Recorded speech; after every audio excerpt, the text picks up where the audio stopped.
নমস্কার, লক্ষ্মীপুর টাইমসের পক্ষ থেকে আপনাদেরকে জানাই স্বাগতম। খবর পড়ছি অনুজা দাস।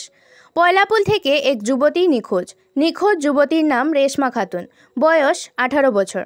শরীরের রং শ্যামবর্ণ, উচ্চতা প্রায় 4.5 ফুট। তার পরনে ছিল লাল রঙের চুড়িদার।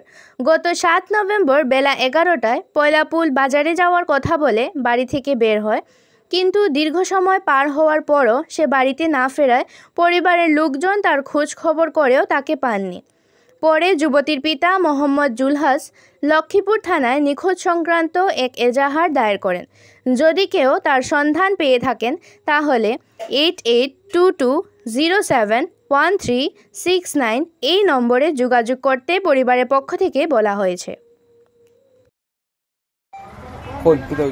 আমার মেয়েটা শুক্রবারে 11টার সময় দিনের টাইম ঘর থেকে বাড়িয়ে রাস্তার দিকে গেছে। রাস্তার দিকে যাওয়ার পরে টাইম আর ঘুরিয়া ঘরে আইসে না আওয়ার জন্য তারে আমরা বেজান টুকাইতেছি। টুকানির পরে কখন পর্যন্ত তারে আমরা পাইয়ার না পাওয়ার পরে থানাত আমি একটা এজাহার দিছি। এজাহার দেওয়ার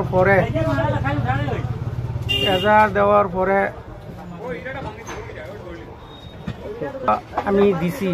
দেওয়ার পরে যদি আপনারা কেউ, আমার এই মেয়েটার নাম হইল রেশমা বেগম। আপনার বাসাটা কোন জায়গায়?